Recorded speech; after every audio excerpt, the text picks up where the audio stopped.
Hi, I'm Odessa, and this is the part of the story where I still thought everything was going to be okay.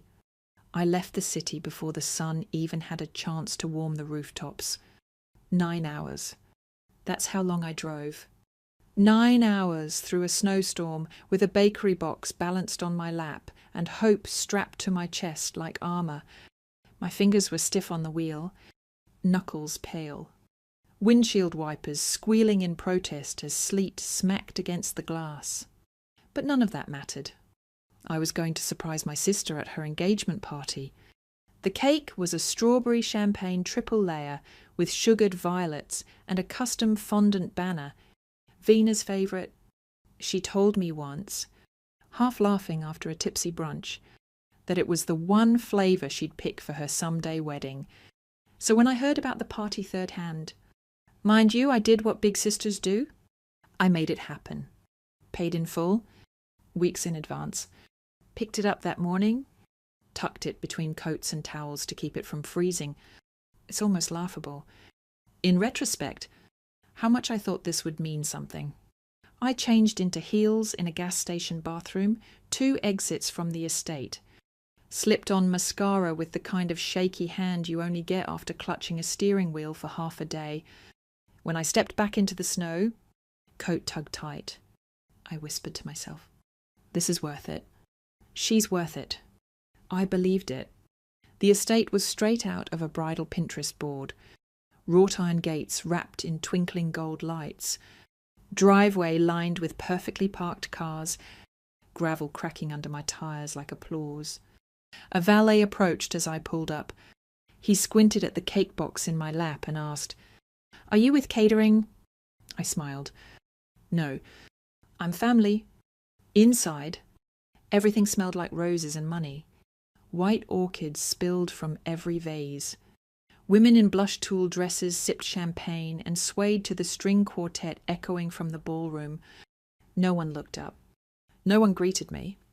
I might as well have walked in with a mop and name tag, but I kept my shoulders back, balancing that cake like it was a crown. Surprise, I told myself. Then I saw her. Vina. My sister?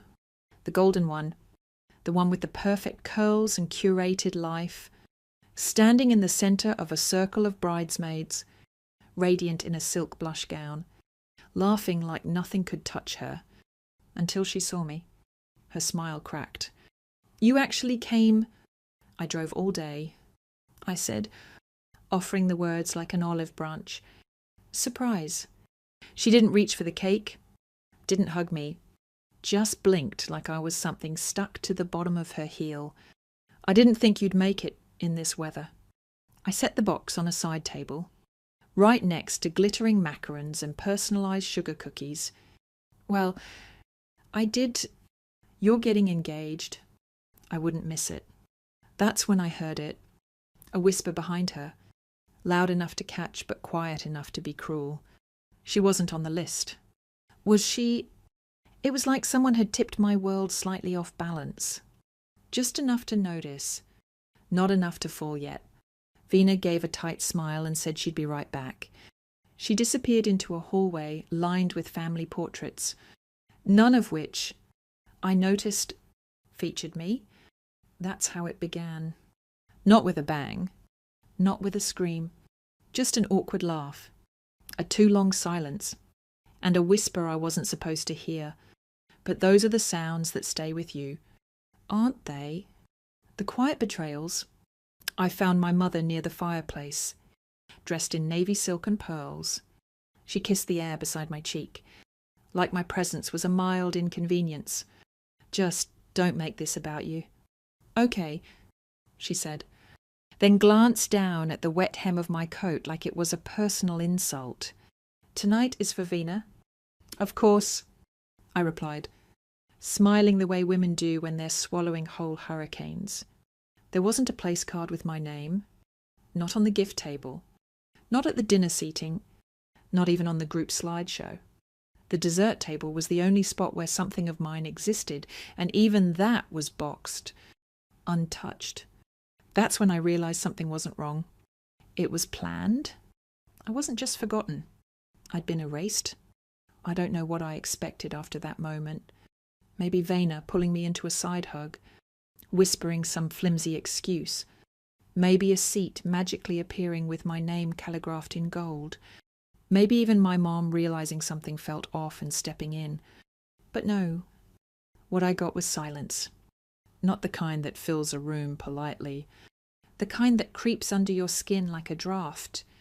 I hovered by the sideboard, trying to look like I belonged. A few people gave me the once-over. One man in a navy tux nodded stiffly like I was another vendor dropping off desserts. A bridesmaid passed by and side-eyed me so hard I thought her neck might cramp. I started to unzip my coat, then paused. My dress was pretty. Navy chiffon with silver threads, the kind you buy when you don't want to outshine the bride but also don't want to vanish. I didn't want to take the coat off. Without it, I'd feel too exposed. Too visible in a way that felt more vulnerable than seen. Eventually, I drifted toward the edge of the ballroom, settling into a spot behind one of the Roman pillars. It became my post-neutral territory, close enough to observe, far enough to pretend I was busy. Then came the mic tap. Family, friends, we're so honoured you're here tonight. Vena's voice rang out, echoing across the gold-draped hall. I peeked out. She was radiant, naturally, champagne in one hand. Her fiancé Blaine, something monosyllabic and man-bun adjacent clutching the other. He looked smug in the way people do when they think they've won the game before it's even started. I listened as she thanked their college friends, his business partners, even Blake's bonus mom, Cheryl, who had apparently planned the evening. She didn't mention me. Not once. No nod to my sister Odessa, who came all the way from the city. Nothing. But my name did come up 5 minutes later. I think we're all just glad everyone who's supposed to be here made it safely, she added with a tight laugh. A few people chuckled. Not many. Not kindly. My stomach clenched. I pressed my plastic cup tighter against my palm. She didn't just say that. She couldn't have meant. Then my Aunt Pat, who had too many wine spritzers and a love of saying the wrong thing at the right volume, turned to her neighbour and said, "Didn't Odessa just kind of show up uninvited?" Bit dramatic, but classic her. I didn't flinch. Not outwardly. But inside, something dropped, like a tray slipping from your hands mid-step. No crash yet, just the knowing. That's when my cousin Drew appeared, holding 2 plates stacked with hors d'oeuvres. "Hey," he said, hesitating as he noticed me in the shadows. "You okay?" "I'm good." I lied. He glanced at the cake box across the room. "That's yours." "Yep." I made sure it was Vena's favourite. "That's nice," he said slowly, shifting his plates. "I think she was under the impression you weren't coming." "Why would she think that?" He didn't answer, just offered one of the shrimp puffs and excused himself like the conversation was too hot to hold. I finally made my way to the restroom. Not because I needed to go, but because I needed a door to close between me and everything else. Inside the stall, I sat with the coat still on and stared at the inside of the metal door like it held answers. I checked my phone out of habit. A group text was buzzing. Vena's bride tribe. I wasn't supposed to be in that thread. A mistake. Maybe fate was done being subtle. One message in particular caught my eye. It was from earlier that day. From Vena. Just act surprised if she shows. We'll say the seating was already finalised. She doesn't fit the look anyway. I froze. There were hearts under the message. From Blay. From Carly. From Mom. Mom. The sting wasn't sharp. It was dull. Acher. Not cut. Familiar in the way bruises remember pressure. I didn't cry. Not yet. I just stared at the screen and asked myself the question I'd been dodging all night. Why did I even come? When I emerged 20 minutes later, The music had shifted to some upbeat retro mix and people were lining up at the photo booth. I tried to blend in, but the only person who made eye contact was the bartender. And even he gave me the customer smile, polite but distant. Then, like clockwork, my mother approached. "Can we talk?" she said, eyes darting around like she didn't want to be seen with me. I followed her down a side hallway, past the coat room. She stopped just short of the powder room doors. "I don't want you to take things the wrong way," she began. "Too late. You weren't technically on the final guest list. But I'm your daughter." She blinked. "Odessa. Don't start." "I'm not starting. I'm finishing. You all knew I was coming. You just hoped I wouldn't." Her jaw tightened. "Vena's under a lot of stress. And you showing up like this? Like this. You mean with a cake and a heart?" She didn't answer. Just sighed. "Couldn't you just be happy for her? Why must everything turn into a scene?" I laughed. "Bitter. Breathy. This isn't a scene. Mom, it's a mirror. And if you don't like what you're seeing, maybe you shouldn't have painted the picture that way." She turned to leave. "Don't make this harder than it needs to be." But I was done making anything easier for them. Back in the ballroom, someone had moved the cake. It was now shoved to the far corner near the emergency exit. Still sealed. Still perfect. Still untouched. That's when I started to push back. I walked straight to the MC and asked if the cake could be brought out and cut. He blinked. "Uncertain? It's not on the agenda. I'm the bride's sister." I said, "Firm." And I brought it. The hesitation in his face told me everything. But he nodded. I watched as he whispered something to a planner-type woman in a headset. She frowned. Then Vina saw. Her face pinched. She marched over, heels clicking like accusations. "What are you doing?" she hissed. "It's cake. Vina, a gift. For your celebration." She glanced around like I'd set off a fire alarm. "This isn't about you." "Odessa." I leaned in just slightly. "You keep saying that, but you made sure I wouldn't be part of it. So which is it?" Her eyes narrowed. "I didn't ask you to come." "No, but I did. And now you're going to smile, say thank you, and let people eat the damn cake." A long pause. I swear I could hear her teeth grinding. Then she turned and walked away without another word. But she didn't stop the MC. The cake was brought out. People clapped because cake. No one asked who brought it.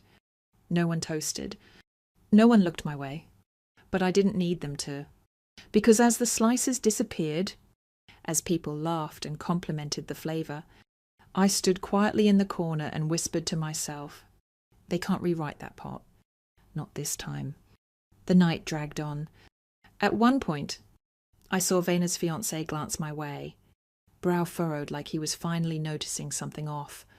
A ripple in the image, a glitch in the narrative. Let him wonder. Let them all. I thought the cake would be the worst of it. I thought hearing my sister joke about me dying in a blizzard was the bottom. I was wrong. Turns out, rock bottom had trapdoors. 3 days after the party, I was back in the city, pretending to function. My apartment looked the same, warm light. Peeling radiator, a coat hook that always fell if you breathed on it too hard. But inside, I felt like a cracked vase someone had tried to glue without matching the pieces first. Then I got a call. From my bank. "Hi, Miss Carmichael. We're just confirming a recent account change. Someone updated your auto-pay settings and added 2 new authorized users." I blinked. "Excuse me." They listed the names. "My mother and Vina authorized access to my savings account." I almost dropped the phone. The banker was polite, overly so. We flagged it because the login was from a different state, and the email didn't match your profile. I ended the call, logged into my banking app. $3? $7.50 gone. Transferred 2 days before the party. labelled venue deposit reimbursement. I froze. It wasn't a mistake. They used my money. They planned to use my money. Never invited me. Then laughed when I showed up. I felt heat bloom in my chest. Not the sharp kind of anger, but the slow burn that spreads and makes your teeth clench. My hands were shaking. For a few seconds, I couldn't breathe. Then I texted Vina. Just 3 words. You took money? She didn't reply. Not immediately. But 5 minutes later, my mother called. Odessa? She started, her voice brittle like porcelain. Calm down. You took money from my account. We thought you'd understand. She continued, like this was a slight scheduling error. It was for family. You always say you want to support your sister. I brought a cake. I drove through a snowstorm. I showed up even when you made sure I wasn't invited. And you took my money. It was just a temporary transfer. She snapped. Don't act like a victim. You always blow things out of proportion. I laughed. A sound so sharp it scared even me.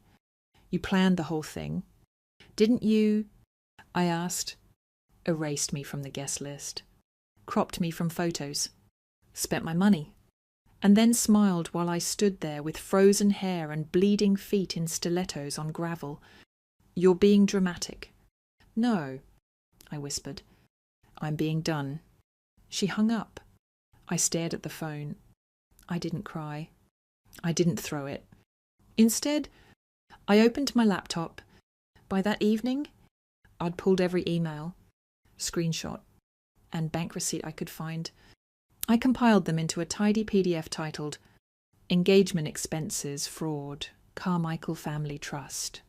See, what they forgot was that years ago, when I was the only one paying off our dad's hospice care, I became the emergency trustee for our leftover family account.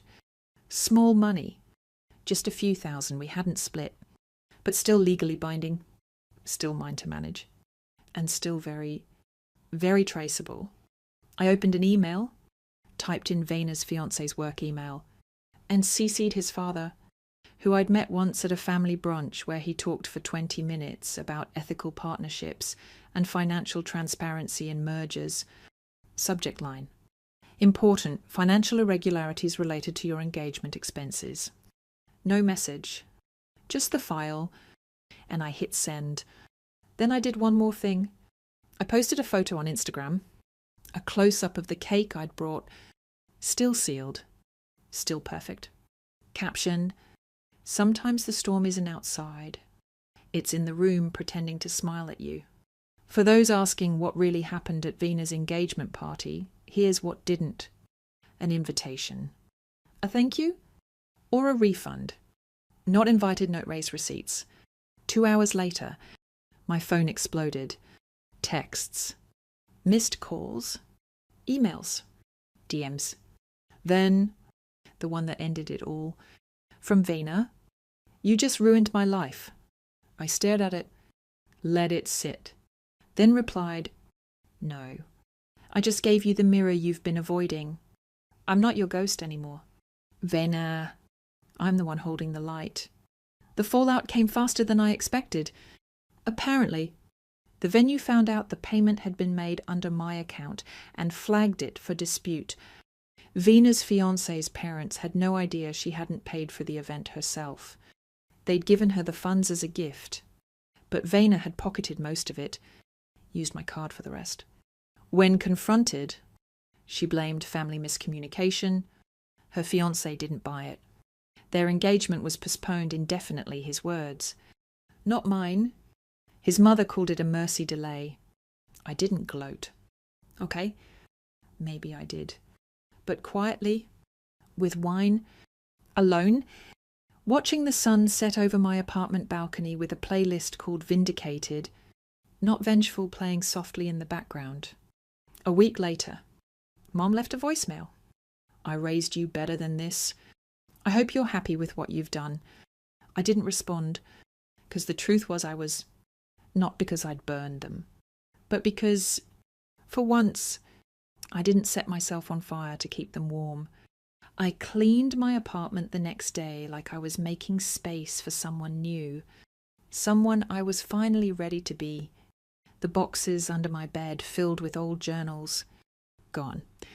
That dusty framed photo of me and Vina at age 6 matching hair bows, tight smiles.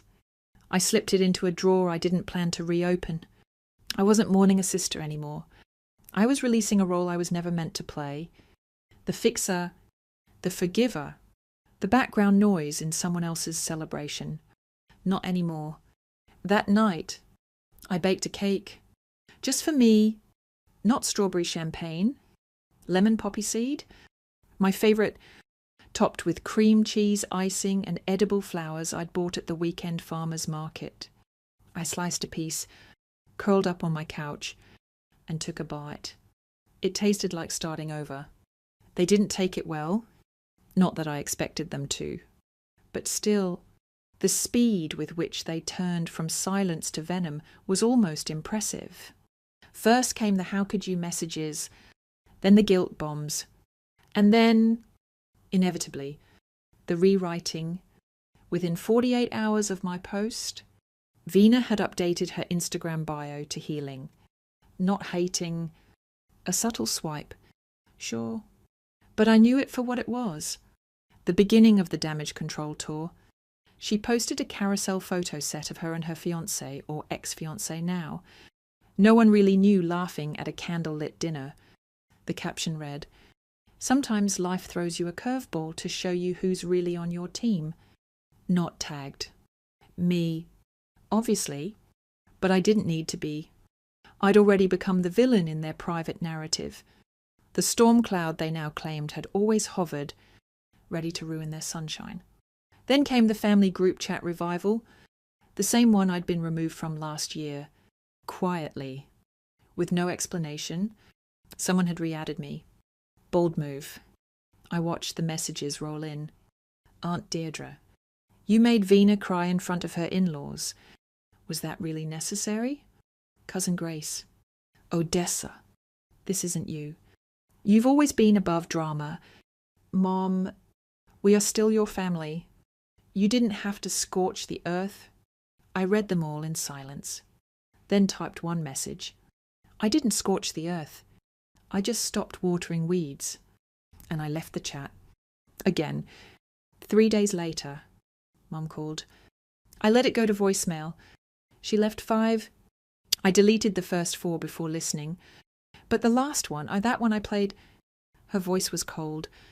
Not angry, just sharp. I hope your independence keeps you warm at night. Vina was devastated. And now the family is broken. I hope you're proud. That last line stuck with me. I hope you're proud. As if pride was the sin. Not betrayal. Not theft. Not the humiliation of watching a room full of people ignore me like a forgotten coat check ticket. I wanted to be angry. Wanted to yell or cry or scream. But all I felt was tired. And free? Tired because I'd spent years folding myself into palatable shapes, less bold, less loud, more helpful, less me. Free because I finally realized I was never going to fit the mold they carved for me without losing something vital in the process. Then came the part I didn't expect. A knock on my actual door. I peeked through the peephole and almost didn't open it. But curiosity won. Vina stood on my doorstep. No makeup.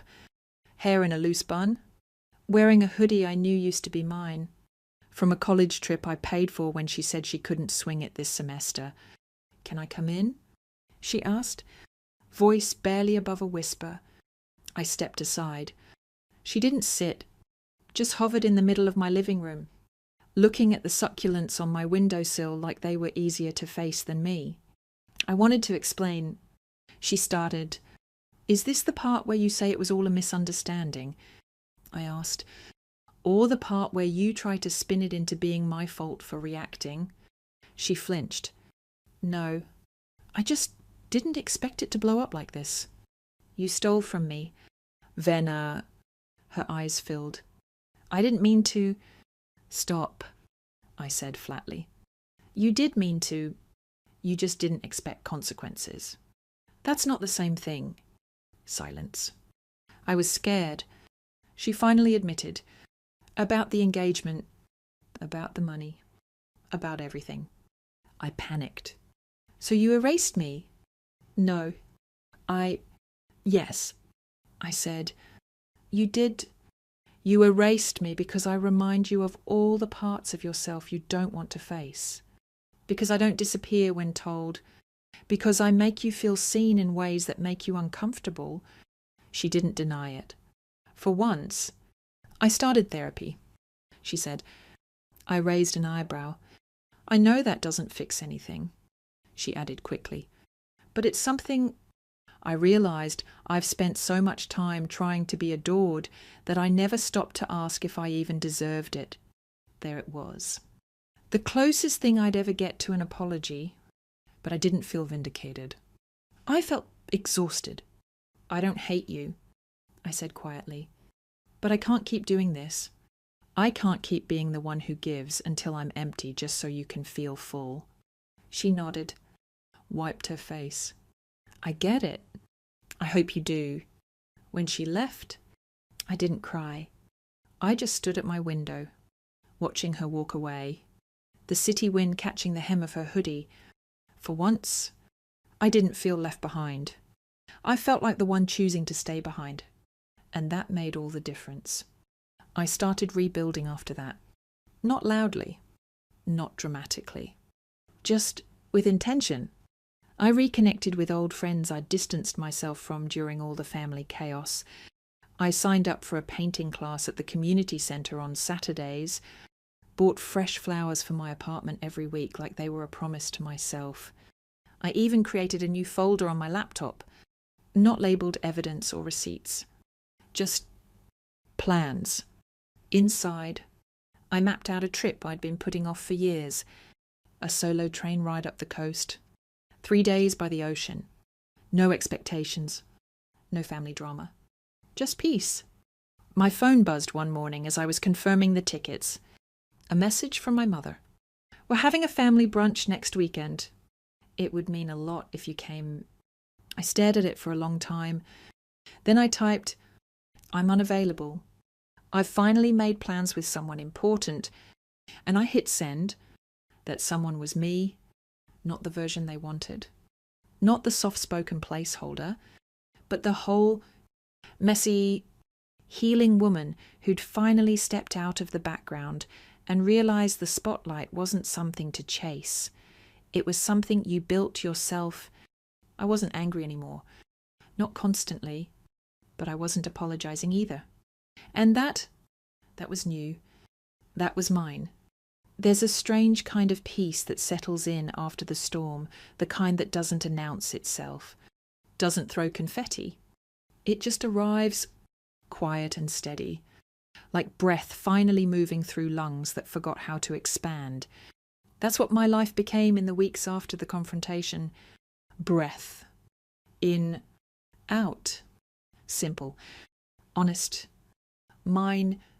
For the first time in a long time. I wasn't waking up wondering who I needed to please or apologize to. I wasn't checking my phone for family landmines disguised as brunch invites or guilt-laced messages.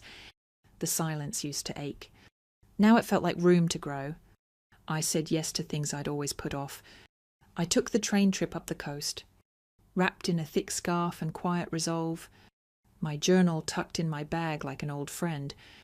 I sat by the window as cliffs gave way to ocean, writing poems that didn't rhyme and didn't have to. I walked barefoot on a fog-wrapped beach and laughed, actually laughed, when a seagull stole my sandwich.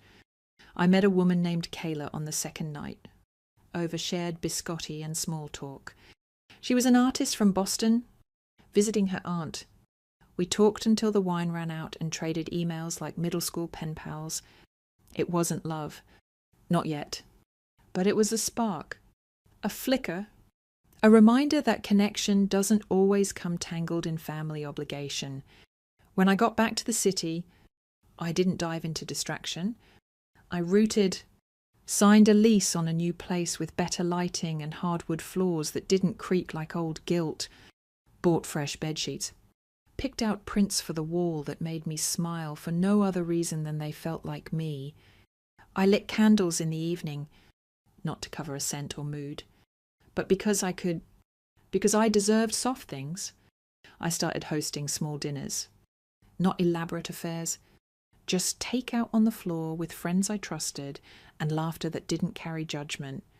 We talked about everything: office politics, bad dates, the merits of pineapple on pizza. And I noticed something. No one interrupted when I spoke. No one made me feel like an accessory to someone else's spotlight. I'd spent so long being quiet in my family that I forgot how loud joy could be when it's real. About 2 months after it all fell apart, I got a letter in the mail. Handwritten. The envelope thick with apologies. From Mom. Inside was a short note. Her script neat but slanted. I didn't see how far we'd gone until you stopped chasing us. I'm sorry for my part in that. I don't expect forgiveness, but I do hope for peace. She enclosed a check. The exact amount they'd taken from my account, plus interest. I didn't cash it, but I didn't rip it up either. I put it in a drawer with other reminders, not of pain, but of proof. Proof that I wasn't crazy. That standing up for yourself doesn't require screaming. Just refusal. And then there was Vina. She sent a longer message a few weeks later. This time, no flowery captions or self-help quotes.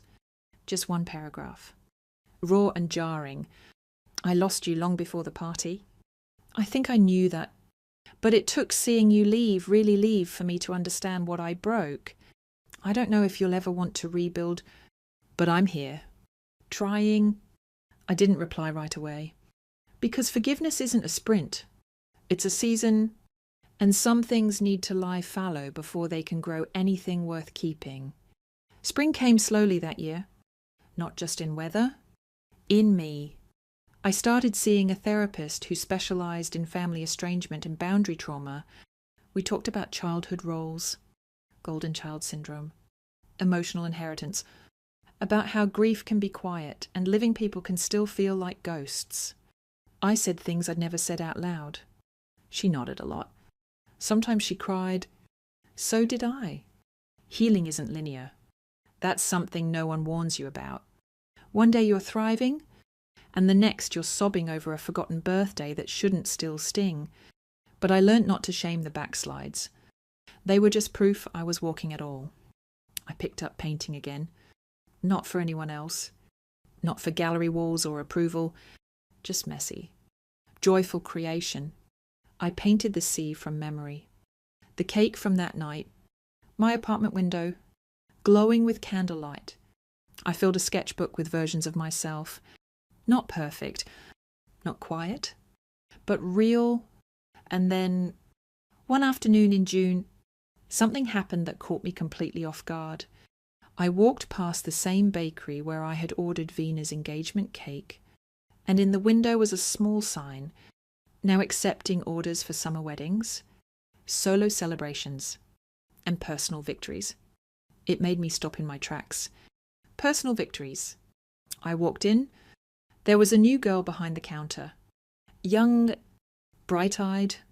I told her I wasn't here for a wedding or an anniversary. Just something simple. Something sweet. Something earned. I ordered a lemon poppy seed cake, 3 layers, cream cheese icing, gold foil details. No banner. No message. When she asked what the occasion was, I smiled and said, "Me." She laughed. Best reason I've heard all day. The night I picked it up, I invited 2 close friends over. We opened a bottle of wine, dimmed the lights, and ate the cake with forks and fingers and no rules. It was the best thing I've tasted in years, not because it was perfect, but because no one left it untouched in a corner. No one looked away when I offered it, and I didn't have to earn a place at the table. I built it. The lesson. There's this thing they never tell you about letting go of family expectations. It's terrifying. Yes. But it's also liberation dressed as loss. I thought walking away would break me. It didn't. It saved me. I learned that blood isn't the only thing that binds people, choice does. 2. And I can choose softness without sacrificing self. I can choose to love people from a distance. I can choose not to shrink for comfort. Most importantly, I can choose me without guilt. Because sometimes the loudest kind of love is the one you give to yourself when no one else will. Epilogue: clear skies. Months later, I saw Vina again. Not planned. Just a coincidence at a mutual friend's art show. We locked eyes. She looked unsure. I gave her a small nod. That was all. Not an invitation. Not a wall. Just possibility. And that was enough. We may never go back to how things were, and maybe that's the point. Maybe healing doesn't mean restoring old furniture. Maybe it's building something new with sturdier legs and less splinters. That night, I went home alone, slipped off my shoes, and turned on music, and I danced, just me, barefoot, swirling in the middle of my living room, surrounded by canvas prints and candlelight and the hum of a radiator that had finally learned how to work right. Outside, the snow had long since melted, but inside, there was still warmth. And this time, it was mine. Story 2. I stood in the rain watching the movers unload designer furniture into my sister Emma's new mansion. It was a wedding gift from our parents, a two-dorm, 8 million house in Boston's most exclusive neighborhood. Meanwhile, I lived in a small apartment above the bookstore where I worked. Isn't it perfect for them? My mother gushed, oblivious to how soaked I'd gotten. Emma and James will be so happy here. And there's plenty of room for grandchildren. I forced a smile, gripping the damp envelope holding the congratulatory card I'd scraped money together to buy. It's beautiful. Mom. Emma appeared in the doorway, flawless in designer clothes, her diamond ring catching what little light the storm clouds allowed. Madison, you finally made it. What do you think of our little starter home? Starter home, right? As if nearly $3 million was just a stepping stone. It's lovely. I managed. Perfect wedding present. Huh. She laughed and threw in the nickname I'd always hated. Don't be jealous. Maddie, I'm sure you'll find someone too. Maybe one of those bookstore boys. Our mom chimed in. The Henderson boy is still single. An accountant now. Very stable. At 32. I held a master's in literature, worked at an indie bookstore, and was writing my first novel. To them, though, I was the family letdown. The dreamer, the impractical one. I should go, I said, glancing at my phone. My shift starts soon, on a Saturday. Mom frowned. But we're having a dinner to celebrate Emma's new house. Some of us work weekends. I said, still so dramatic. Maddie, Emma sighed. No wonder you struggle. Always choosing the hard road, like turning down the full ride to business school, or the job at Dad's firm, or the endless dates with suitable men. The bookstore is short-staffed, I said and turned away. At least take some leftovers. Mom said, fussing. I hate thinking of you eating alone in that tiny apartment. She didn't know my little home was my sanctuary filled with books, art, and peace, where I could write without judgment, where I could just breathe. The next morning, I stopped at Pete's corner store for coffee. Pete was a retired teacher who treated me like a granddaughter. Madison, did you check your ticket? He asked. I blinked, then remembered the lottery ticket I'd bought on impulse 2 nights earlier. A silly indulgence with my last $5. Not yet. I pulled it from my wallet. What were the winning numbers? Check the news. Sweetheart, I pulled up the site. I looked at my ticket. Then again, my hand started to shake. Pete, I think I won. He smiled. You did. I watched it live last night. All 6. $97 million. The room spun. Pete guided me to a chair. Breathe. And don't tell anyone yet. Sign that ticket. Call a lawyer. My daughter Caroline's the best in the city. She'll be here in an hour. With trembling fingers, I signed. Pete locked the ticket in his safe. I drank water. Numb. Pete. My family. He placed a hand on my shoulder. They'll find out soon enough. But for now, this is your moment. As I waited for Caroline, my phone buzzed. A text from Emma. Family brunch tomorrow to discuss wedding plans. Wear something nice and try not to be late. I stared at the message. I thought of her mansion, her perfect life, their praise, 20 years of being the forgotten daughter. I texted back. Sorry, I have something more important to do. For once, I wasn't lying. 3 weeks later, I sat in Caroline's office, signing the final documents to claim my winnings. She had helped me set up trusts, investments, and a plan to keep my identity private. Once this is filed, your name becomes public. You ready? I thought of the changes I'd already made. Resigning from the bookstore, leaving a generous gift behind, buying a charming, modest house under a trust, planning my own publishing company. I'm ready.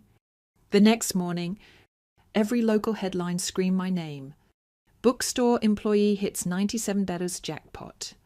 My phone exploded. Old classmates, distant relatives, forgotten acquaintances, and then my family. Emma. OMG, Maddie, why didn't you tell us? Call me immediately. Mom, how could you keep this from your family? We're coming over. Where are you living? Dad, your mother is hysterical. Call us now. I silenced my phone, poured tea, and sat in my new home office. Outside, the garden basked in morning light. The doorbell rang. The camera showed my parents and Emma. I took a deep breath and opened the door. Madison, my mother cried. Why haven't you returned our calls? How did you afford this place? Hello? Mother, would you like to come in? They entered, eyes scanning the elegant furnishings and floor-to-ceiling bookshelves. You should buy a house near mine. Emma said, there's a lovely colonial for just $4 million. I'm happy here. Darling, my mother cooed. This is life-changing money. You need proper advisors. Your father knows some... I have a team. I interrupted. And it's Madison, not Maddie. Don't be difficult. Emma snapped. We're trying to help. Like that loan I gave you. The 10 euro you never paid back? I asked. She flushed. That was different. No. What's different now is that I have options. I stood. Emma, this is a cashier's check for $110. No, son. The loan, and then some... Mom, Dad, here's $15 on everything you ever spent on me. I've kept records. They gaped, speechless. This third envelope, documents for my publishing company, a charitable foundation for literacy, and my financial plans. I don't need your advice. I never did. But we're family, my mother whispered. Family should support dreams, not dismiss them. Celebrate differences, not erase them. I opened the door. Now, if you'll excuse me, I have a board meeting to fund libraries in underserved communities. You're making a mistake. My father said, no. Dad, you need me? That's why you're here. Emma stepped forward, her tone sharp. You think you're better than us now. No, I always was. You just never saw it. My mother reached out as they left. We made a mistake. Please, can't we start over? I looked at her, really looked. Maybe someday. I said, but not today. And I closed the door. 6 months later, my publishing company launched. We transformed a rundown warehouse into a creative haven, cozy, open, filled with books and art. The opening night buzzed with excitement.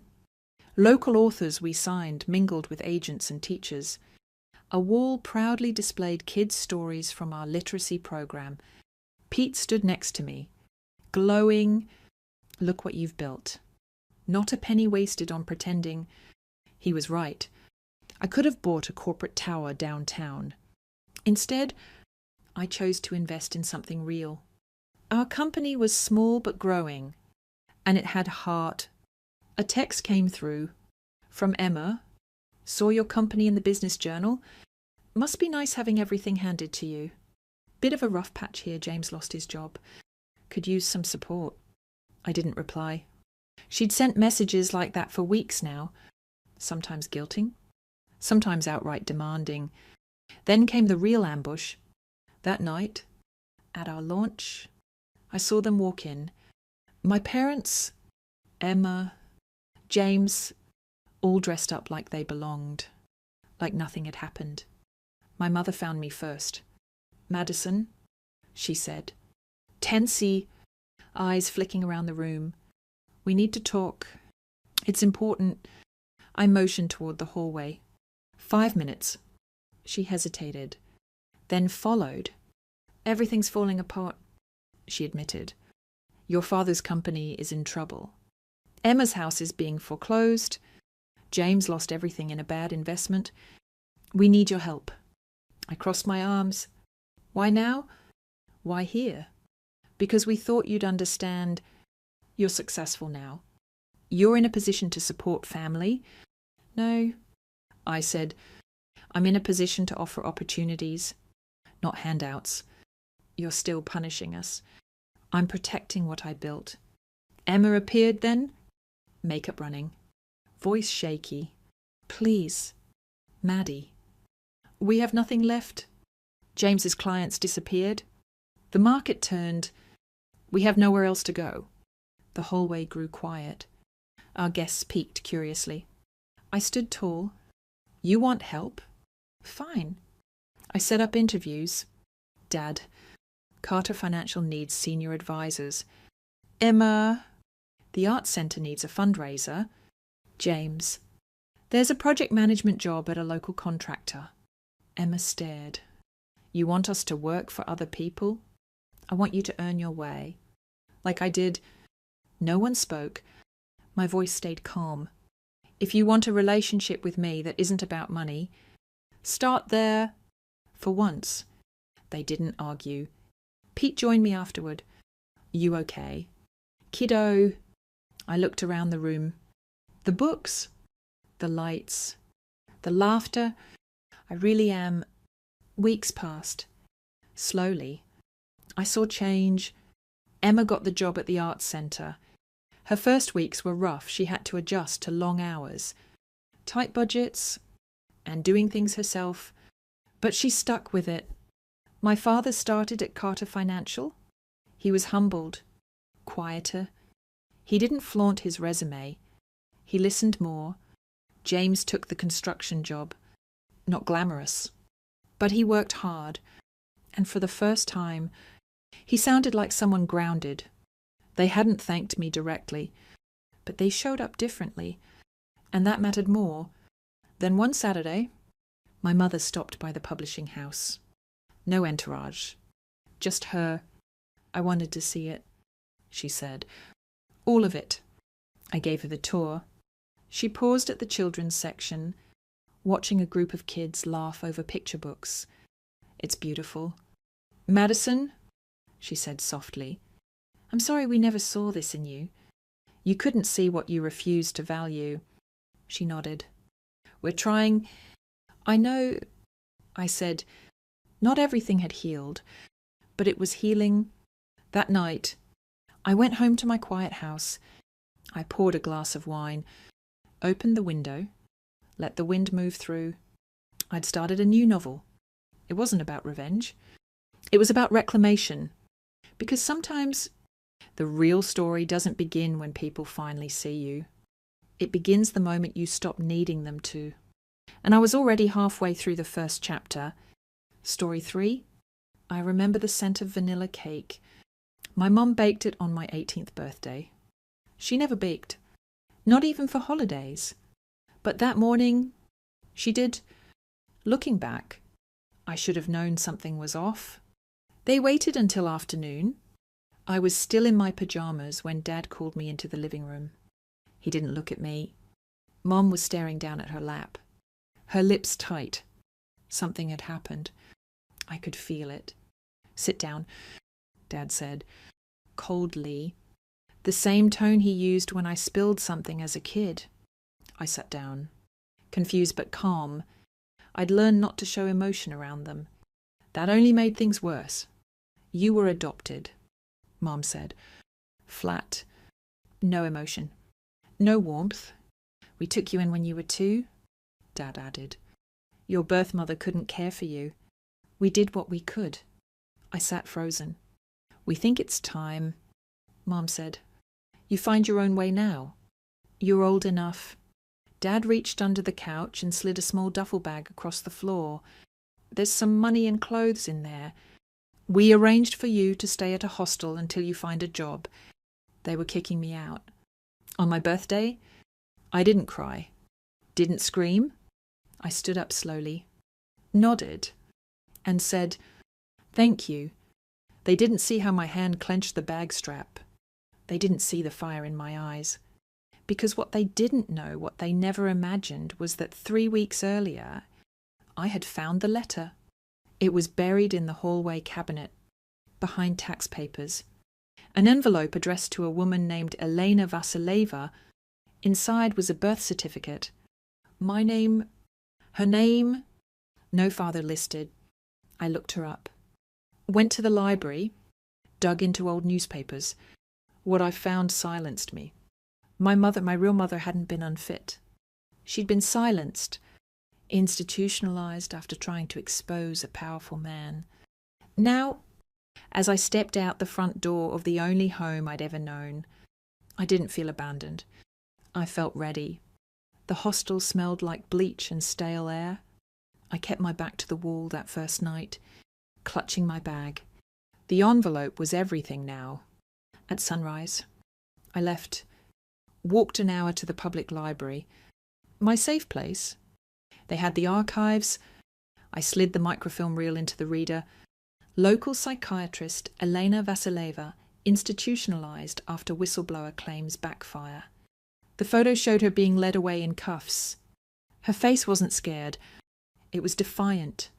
She had accused Dr. Richard Halverson of abuse and experimentation on women at a now-shut clinic. No charges filed. A month later, she was deemed unstable and sent to Silver Birch Psychiatric Facility. That doctor, he went on to lead the Halverson Wellness Foundation, the same name I'd seen on donation letters in my adoptive father's study. Not a coincidence. I printed the article, tucked it into the envelope. Back at the hostel, I opened a notebook and wrote everything I knew. Eleanor was institutionalized after trying to expose Halverson. I was born during that time. I was adopted by a family linked to Halverson. This wasn't random. That night, I didn't sleep. I needed answers. I needed Eleanor. The next morning, I started calling public records offices, mental health departments. No one knew what happened to Silver Birch patients, except one woman, an older clerk. She hesitated, then promised to call me back. 2 hours later, she did. There's a long-term care centre in Glenridge, Ridgeview Centre. Some Silver Birch patients were moved there in the late 90s. Quietly. I had a name, but no money. I sat outside the library doing math. Bus fare to Glenridge wasn't much, but it may as well have been a plane ticket. Across the street, a diner had a help wanted sign. I crossed, told the manager I'd do anything. Wash dishes. Mop. He looked me over and said, "Start tomorrow?" I worked 5 straight days. Didn't talk. Didn't rest. On the 6th, I had 117 in tips and pay. Enough. I caught the 10. 40. Bus. Held the envelope tight. Ridgeview sat on a hill, hidden behind trees. The paint was peeling. It looked like a forgotten mansion. Inside, the woman at the desk barely looked up. "I'm here to visit a patient. Elena Vasileva." She blinked. "Relation..." I paused. "Daughter." She looked at me, then picked up the phone, whispered, "Second door on the left. Keep it brief." The door creaked. Elena sat by a window. Pale, still. She didn't turn. "Elena," I said. "My name is Nora. You had a daughter 18 years ago. They told me you were dangerous, but I read what happened. I know what they did." She turned. Her eyes met mine. Something flickered. "They still watch me," she whispered. "They think I don't remember. But I do." "Who?" "Elena." "Who is watching. They recorded our therapy. Said it was research. It wasn't. They were building profiles, testing drugs, manipulating behavior. On women." My knees gave. I sat beside her. "Halverson..." She flinched. "Your father?" she whispered. "He wasn't supposed to adopt you. He pulled strings, sealed your file." I tried to stop it, but they said I was too loud, too dangerous. My hands shook. What did they do? "Eleanor..." "They tested drugs, isolation, memory suppression, under the guise of PTSD treatment. I reported it. They buried me." I gave her the envelope. "You don't have to wonder anymore." She touched the paper gently. "Don't trust anyone in a badge or lab coat." She whispered, "Not in this world." Footsteps. A nurse appeared. "Visiting hours are over." As I left, she leaned in. "You're not the first to come asking about her." The last girl didn't come back. Story 3. You ever have one of those moments where something feels off, but you can't quite say why? For me, it was the smell of vanilla cake. My mom never baked. Not on holidays. Not when I was sick. Not even when she had time. But on the morning of my 18th birthday, I walked downstairs and there it was, fresh cake. Still warm, dusted with powdered sugar. The sweetness in the air made my stomach knot. Something was wrong. I just didn't know how wrong yet. It happened that afternoon. I was still in my pajamas. Hair a mess. Half asleep on the couch when my dad called me into the living room. He was standing by the window, back stiff, arms crossed. My mom sat rigid on the edge of the recliner, lips pressed so tight they looked white. "Sit down," Dad said. No smile. Same voice he used when I broke something as a kid. I sat, kept my expression blank. Showing emotion around them never helped, only made things worse. Then came the bomb. "You were adopted," my mom said flatly. No tears. No warm explanation. Just that. My dad added, "We took you in when you were 2. Your birth mother couldn't care for you. We did what we could." And just like that, the foundation under me cracked. But it didn't collapse. Not entirely. My mom continued, her tone calm but icy. "You're legally an adult now. We think it's time you find your own way." Then Dad reached under the couch and slid a duffel bag across the carpet. "There's some money in there. And clothes? We arranged a place for you at a hostel downtown. You'll stay there until you figure out your next steps." They were kicking me out. On my birthday. I didn't cry. I didn't beg. I stood up, picked up the bag, and said, "Thanks." Just that, like I was thanking someone for a glass of water. They didn't see the tremble in my hand as I grabbed the strap. They didn't notice the tightness in my jaw. They definitely didn't know what I knew, because 3 weeks earlier, I'd found a letter. It was buried in a dusty hallway drawer behind old receipts and junk mail. The envelope was addressed to someone named Elena Vass. Inside was a birth certificate mine. Elena was listed as my mother. No father. I'd gone down a rabbit hole after that. Library archives. Online databases. Whatever I could find. And what I uncovered chilled me. Eleanor wasn't some unstable woman who gave up her kid. She was a licensed psychiatrist, institutionalized under mysterious circumstances after trying to expose abuse at a psychiatric clinic. And my adoptive father? The one who just handed me a duffel bag like I was a guest overstaying my welcome. He was linked financially and professionally to the man Eleanor tried to expose. So no, I wasn't just being let go. I was being erased. But I had a plan. The hostel was everything you'd expect. Cold air, disinfectant-scented hallways, creaky beds, and people with nowhere else to go. That first night, I curled up on the thin mattress with the bag clutched to my chest. It held 3 things: 2 shirts, 1 pair of jeans, and the envelope. That envelope was my lifeline. At sunrise, I left before anyone woke, walked half a mile to the city library and headed straight for the archives, slipped the reel into the microfilm machine and pulled up the same headline I'd been staring at for days. Local psychiatrist committed after attempt to expose medical ethics scandal. The photo showed a woman Eleanor with sharp features and haunted eyes. Her hands were cuffed. She wasn't scared. She looked furious. According to the article, she had accused a prominent doctor, Richard Halvorson, of performing unauthorized psychological experiments on women at a private clinic. A month later, she was declared mentally unfit and sent to Silver Hollow Psychiatric Center. No charges were filed against the doctor. Of course, I printed the article, shoved it into the envelope, and left. The librarian watched me go like she could tell something was coming. Back at the hostel, I started documenting everything. Names, dates, places. My mom, Elena Vass, had been silenced, her work dismissed. And then somehow I'd ended up in the home of a man who regularly donated to Halvorson's foundation. That wasn't adoption. That was containment. I had to find her.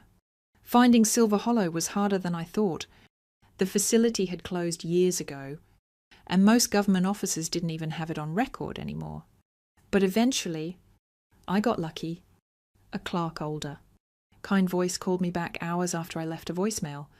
Some of the long-term patients were transferred to a place up north, she said. Ridgeview Behavioural Centre. Quiet transfer. Off the books. I thanked her, wrote it down, and sat on the floor of the hostel's shared bathroom, trying to figure out how the hell I'd get there. I had 28 to my name. A bus ticket was 23. So I found a diner, a little greasy spoon place with a help wanted sign taped to the window. I walked in, asked for the manager, and offered to mop floors or wash dishes. He looked me over, noticed the circles under my eyes, and said, "Start tomorrow, 6 a.m. I worked 6 straight days, burned my hands on boiling water, slept in shifts, ate leftover fries when no one was looking. By the end of the week, I had enough. I bought the ticket, and I rode that bus 3 hours north toward a woman I'd never met, but who'd risked everything to protect me. Ridgeview looked less like a hospital and more like a faded memory. Weather-beaten shingles, overgrown hedges, a chipped sign that barely clung to its post. The receptionist didn't ask many questions when I said I was visiting a patient. "Name?" she asked without looking up. "Elena Vass." She blinked. "Relation?" "Daughter." That made her look at me. A beat passed.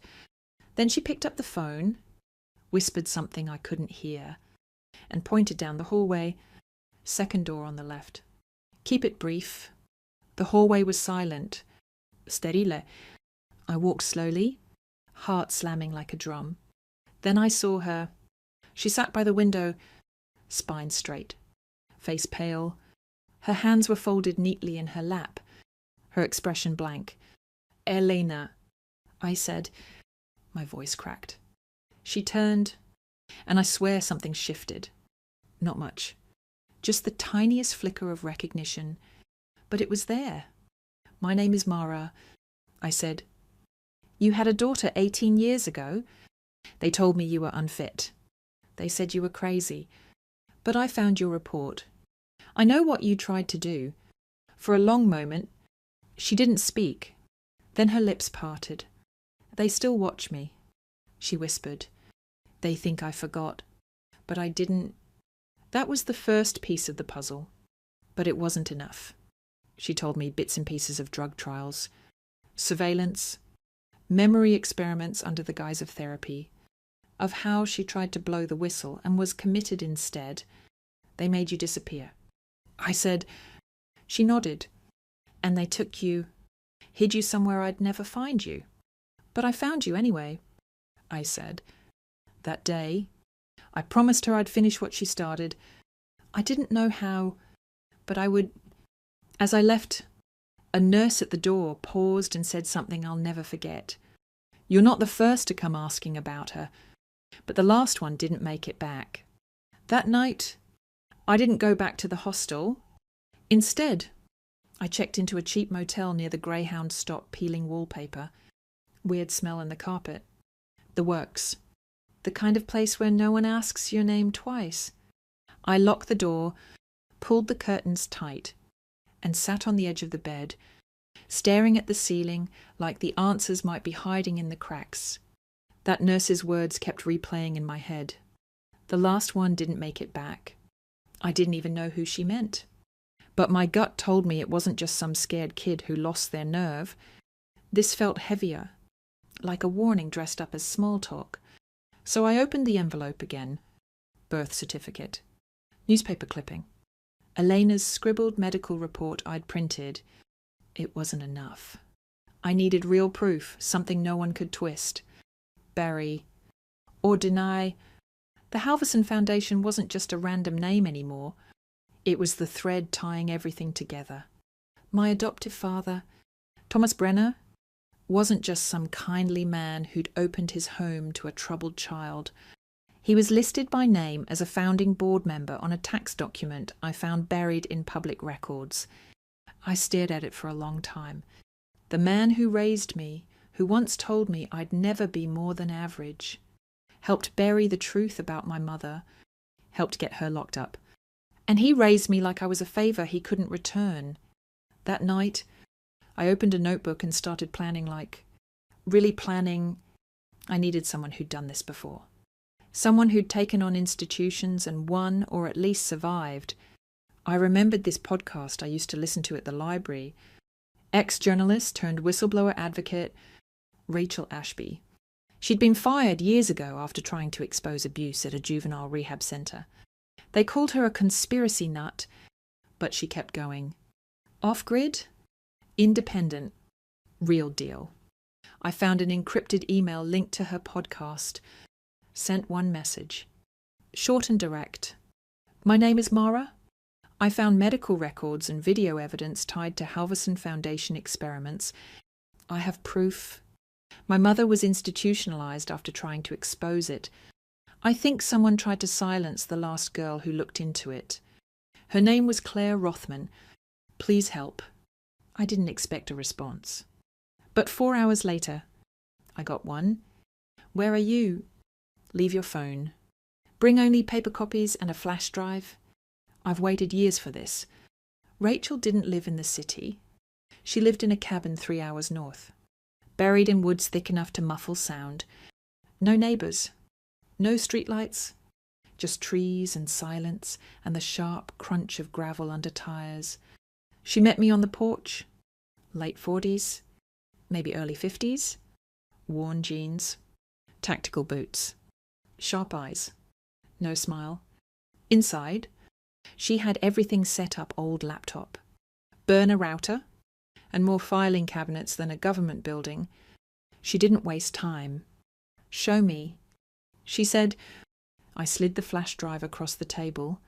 She plugged it in, started scrolling through the folders. Patient logs. Therapy transcripts. Videos. When she opened one labelled Patient EV, 2005, she didn't flinch, just leaned in closer. The screen showed Elena strapped to a chair. dazed, mumbling responses to a voice off screen. "Do you remember your name?" the voice asked. "Elena?" "Yes." "Elena? Do you think we're trying to hurt you?" "No. You're helping me forget." Rachel hit pause. "This isn't therapy," she said quietly. "This is programming." I nodded. And it wasn't just her. We stayed up most of the night going through the files. There were at least 24 patients. No names, just numbers. But the treatments were the same. Sedation, isolation, forced compliance, behavioral rewiring, like they were trying to break people down and rebuild them from scratch. One folder stopped us cold. Claire Rothman. She was a journalism student who'd tracked the Halverson Foundation to Ridgeview. According to an internal memo signed by Thomas Brenner, she'd become a reputational risk. The last entry said, "Asset neutralized. Monitoring continues." Rachel sat back. They knew. They let her get close. Then they wiped her off the map. I didn't realize my hands were shaking until she reached across and covered them with hers. "You're not crazy," she said. "You're in the middle of something big. But we're not alone anymore." The next morning, Rachel got to work. She duplicated the flash drive, encrypted it, and mailed copies to 6 people she trusted, former prosecutors, independent journalists, a human rights lawyer, and a pair of YouTubers with a history of taking down corrupt non-profits. She gave each one a different password, sent over encrypted calls. "This is how you kill a monster," she said. "You make it too big to eat all the witnesses." Meanwhile, I drafted a letter to the State Attorney General, attached Elena's report. I signed it anonymously. From someone with first-hand knowledge of Halverson's unethical trials and forced institutionalizations, Rachel helped me build a timeline, everything from the original experiments to the paper trail of patient transfers. Every receipt, every timestamp, every board meeting Brenner had attended. "This isn't just unethical," she said. "It's criminal." The night before the first story went public, I got a call. Blocked number. I almost didn't answer, but I knew who it was. Thomas Brenner. His voice was the same as it always was, calm, warm, practiced. "Mara, we need to talk." "No, we don't," I said. "I know everything." A pause. "Then, you think you're helping your mother?" "You're not. You're destroying her last chance at care, at stability." "You mean freedom?" "She's not well. She was never sick." Silence. Then, colder. "You're playing with fire. This will hurt people." "I know," I said. "And it's about time." 2 days later, the first podcast dropped. They aired one of the therapy session recordings. Elena's voice weak. Disoriented filled living rooms. Car speakers. AirPods across the country. The internet lit up like a match. Within 48 hours, 4 separate media outlets ran exposés. By day 3, the state AG's office announced a formal investigation into the Halverson Foundation. They named names, opened sealed files. My adoptive father was front and centre. Elena's file was finally reviewed by an independent panel. The verdict: wrongful commitment, medical malpractice, human rights violations. Rachel looked at me across the table. "They can't spin this. You did it, but I wasn't done. I needed to get her out. They'd sedated her again after my last visit. I don't know if it was retaliation or routine care. But Ridgeview wasn't safe anymore, not with the whole world watching." Rachel made a call. One of the whistleblower lawyers arranged a transfer under court order. We drove straight there, armed with documents and a portable medical advocate. Nurse Janet met us at the side entrance. Her hands were shaking. "She's tired, but she's lucid. You need to go now before the Foundation's lawyers start poking around." I found Elena in the same chair, same window. She looked up as I stepped in. "Mom," I whispered. She blinked. That flicker again. You came back. I always will. We walked out together. No alarms. No sirens. Just the two of us stepping into the cold evening air. The sky streaked with purple and gold. We didn't say much. We didn't need to. I had her hand in mine. That was enough. After we left Ridgeview, we didn't go back to the motel. We didn't go anywhere familiar. Rachel had a safe house 2 towns over, tucked behind a thrift store, plain brick building, no markings. Just a back door and an old couch that sagged in the middle. She handed me the keys and said, "Stay here for now. Quiet place. No one knows it exists but me." Elena barely spoke those first few days. She sat near the window most mornings, silent and still, like she was waiting for someone to come yank her back. But her hands stopped trembling by the 3rd sunrise. Her voice came back by the 5th. Short words, low and raspy. But hers, I kept things simple. Soup, books, walks at dusk with no destination. No cameras, no pressure. One night, after I made tea, she reached across the table and laid her hand on mine. "They tried to take everything," she whispered, "but they didn't take you." I didn't have words for that. Just tears I'd been holding in since I was 2. The Halverson story didn't vanish after a week like I'd feared. It grew. More women came forward, former patients. Families who'd lost touch with daughters and sisters, sent away for treatment and never heard from again. Some had died. Others had never been listed in public records. And then came the lawsuits. Rachel's evidence bundle was airtight. The Foundation's board started resigning. Donors pulled out. A class action suit named Halverson, my adoptive father Thomas Brenner, and 3 other senior staff members. They said nothing publicly, but one of them tried to settle under the table anonymously. Through a lawyer, we refused. They didn't get to pay their way out of this. Not this time. I never heard from Thomas again. Not a call. Not a letter. Not even one of those cold emails he used to write when he wanted to seem concerned. But I did get a message from someone I never expected. Claire Rothman. 6 months after the leak. Rachel forwarded me an encrypted voicemail. The voice was nervous. Soft. "Hi. I don't know if this is real. I've been hiding a long time. But if this is Mara, I think you saved my life." Rachel traced her to a remote town in Oregon, living under a new name, working nights at a gas station, avoiding cameras. I flew out. We met at a park, just the 2 of us. Claire was skinnier than I expected. Her eyes darted constantly, checking shadows.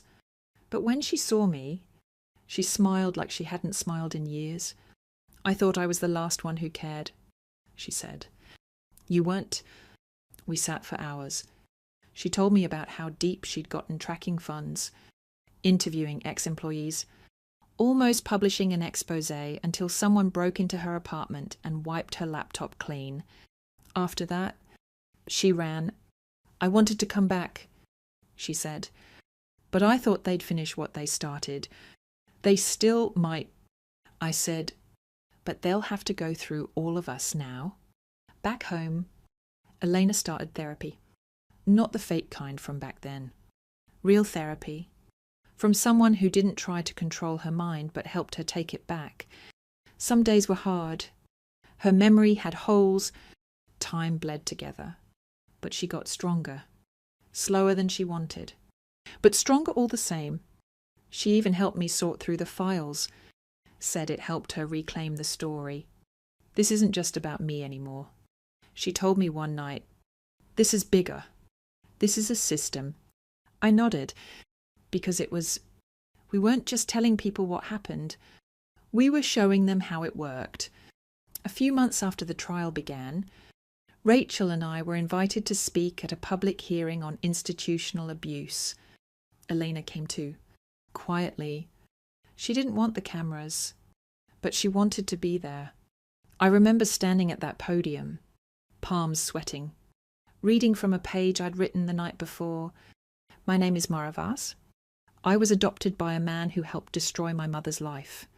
I grew up thinking I was broken, abandoned. But I wasn't. I was stolen. The room went still. They told the world she was dangerous, unstable, but the only thing dangerous about her was that she told the truth. When I stepped down, people stood, some clapped, others cried. Elena just held my hand. The trial dragged on for 2 years. That's how it goes when power is involved. But piece by piece, they lost their grip. Brenner was indicted for conspiracy, obstruction, and falsifying medical records. Halvorsen died before sentencing stroke. They said, some called it karma. I didn't care what they called it. I cared that it was over, Claire testified remotely. Brave as hell. No shaking. Just steady truth. Every word a stone in the wall we built to bury the past. We live in a small house now. Nothing fancy. Wooden steps. Old fireplace. Books stacked on every surface. It smells like coffee and eucalyptus. Safe. Elena paints now. Mostly landscapes. Mountains. Rivers. A place she says she used to dream about when she was locked away. Sometimes she paints that room. The one with the chair. But always with the window open this time. Rachel visits often. So does Claire. We talk late into the night about justice, about healing, about who we were before they tried to erase us. One day, I asked Elena what she wanted to do now that she was finally free. She didn't hesitate. Live. People ask me sometimes if I regret it digging all this up, risking everything. They ask if it was worth it. Losing the only family I thought I had to find the one I never knew. And I always say the same thing. I didn't lose a family. I found the truth, and that's something no one can take from me again.